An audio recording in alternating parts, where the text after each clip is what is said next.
बिस्मिल्लाहिर्रहमानिर्रहीम। अस्सलाम वालेकुम चैनल से मैं मिसेस हारून गिलानी आपसे मुखातिब हूँ। आज मैं आपके सामने तरबूज का मौसम है, तरबूज का जूस बना रही हूँ। तरबूज का जूस बनाने के लिए मैंने तरबूज लिया है। इसमें बहुत कम चीज़ें इस्तेमाल होती हैं। आप झटपट में ये जूस तैयार कर सकते हैं और बहुत खुश शक्ल यानी बहुत खुश जायका और खुश शक्ल यानी देखने में इतना खूबसूरत लगता है कि दिल चाहता है पीते जाएं, और जायका इतना मज़ेदार होता है कि हर कोई पसंद करता है। तो वैसे मार्केटों में जाके पीते हैं तो आप साफ़ सुथरे तरीके से अपने घर में तैयार करें तो ज़्यादा बेहतर है। और तरबूज जब घर में आ जाए तो आप उसका जूस बनाएं अच्छा सा। और मैंने काला नमक लिया है, ये 1 टीस्पून है, और 3 टीस्पून मैंने चीनी ली है। आप चीनी ना डालना चाहें तो इसको स्किप कर सकते हैं, चीनी ज़रूरी नहीं है। और अगर बच्चों को ये फीका लग रहा हो, अगर आपका तरबूज ज़्यादा मीठा नहीं निकला तो तब आपने चीनी इस्तेमाल करनी है। मैंने तरबूज लिया है और तरबूज का आधा हिस्सा मैंने ये जूस के लिए रखा था, और ये जूस के लिए रखा हुआ तरबूज अब मैं काट कर आपको दिखाती हूँ। तरबूज का आधा हिस्सा मैंने आपको दिखाया था अभी, वो मैंने काट लिया है, और ये काट कर तरबूज एक बाउल में डाल दिया है। और बहुत छोटे छोटे पीसेस करके ये छोटे छोटे चंक्स बना के ये भी ग्लासेस में डाली हैं। ये जूस के साथ इस्तेमाल होंगी। और शुरू करते हैं जूस। और कुछ मैंने बारीक बारीक काट कर जूसर के जग में भी डाल दिया है। और ये अब शुरू करते हैं इसको बनाना। और इसमें सबसे पहले मैं चीनी डाल रही हूँ, ये चीनी शामिल कर दी।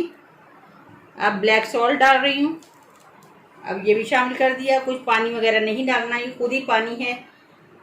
और इसको अब बंद करके इस्तेमाल करते हैं और बनाते हैं, और इंशाल्लाह बहुत मज़े का बनेगा। और आपसे मिलते हैं, क्योंकि इसकी आवाज़ जूसर की बहुत ज़्यादा होती है तो आपको मेरी आवाज़ सुनाई नहीं देगी, इसलिए मैं बाद में आपसे बात करती हूँ।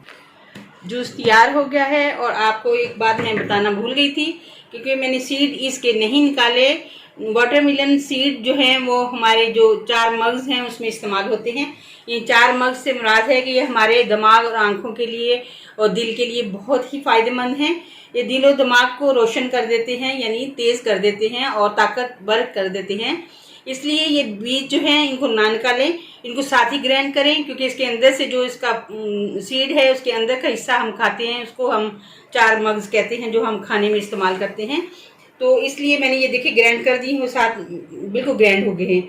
और अब हम इसको छान कर इस्तेमाल करेंगे, ताकि इसके अंदर जो इसका पल्प और जाला सा होता है इसके अंदर तरबूज के, वो इसमें स्ट्रेनर में निकल जाए और साफ़ सुथरा बिल्कुल क्लियर जूस जो है वो नीचे बोतल में आ जाएगा और ग्लासेस में भी आ जाएगा। और ये इस तरीके से आप छानेंगे तो आपको पीने में बहुत आसानी होगी, और उसका छिलका निकल जाएगा, बीज निकल जाएगा, और जो अंदर का उसका मग्ज़ है वो रह जाएगा। इसके अंदर उसका असर जा चुका है, इसलिए वो हमें फ़ायदा देगा। तो ये चीज़ जो है छानना इसलिए ज़रूरी है। इसको आप इस तरह चम्मच से ज़रा अच्छे तरीके से छान लें। और देखिए ये आवाज़ जो आ रही है जो सीड के किनारे हैं सख्त वाले उनकी है। और ये देखें नीचे कितना क्लियर जूस है, जूस को देखें कितना क्लियर है। ये देखें बिल्कुल साफ़ सुथरा जूस निकल आया। और अब ग्लासों में भरते हैं इसको। तरबूज की बारीक चंक्स कर जिन ग्लासेस में डाली थी मैं थोड़ी थोड़ी बर्फ़ में डाल रही हूँ। वैसे तो मैंने बर्फ़ इसमें भी डाली है, लेकिन थोड़ी सी बर्फ़ इसमें डाल रही हूँ ताकि ज़्यादा अच्छा ठंडा, जितना भी ज़्यादा ठंडा करेंगे उतना ज़्यादा मज़ेदार लगेगा। तो इसको ज़्यादा ठंडा करने के लिए बर्फ़ डालनी बहुत ज़रूरी है। ऊपर आई हुई झाग हटाकर इस तरीके से साफ़ सुथरा जूस रेड कलर का इनमें ग्लासेस में डाल देना है। और इस तरीके से मैं इन सारे ग्लासेस को भर दूंगी।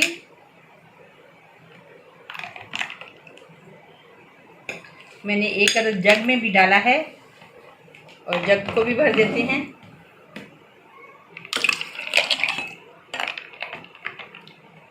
मज़ेदार सा ठंडा ठंडा कूल जूस तैयार हो गया है, और फ़ायदा ही फ़ायदा है। एक तो मैदे की जो गर्मी होती है उसको ये ठीक करेगा, नॉर्मल करेगा मैदे को। जो भी गर्मी के मौसम में गर्मी हो जाती है जिन लोगों को, उनके लिए तरबूज तो बहुत ही फ़ायदेमंद है। ख़ासतौर पे जिनको पीलिया हो जाता है, जिसे कहते हैं सनस्ट्रोक, वो भी, और साथ ही जिनका ये मसला होता है कि जरकान वगैरह का, उनके लिए भी ये बहुत फ़ायदा है। जॉइंटिस वाले मरीज़ के लिए बहुत ही फ़ायदेमंद है। तो इस तरीके से आप भी बनाएं और दुआ में याद रखें। नेक्स्ट रेसिपी के लिए मुझे इजाज़त दीजिए। अल्लाह निगहबान।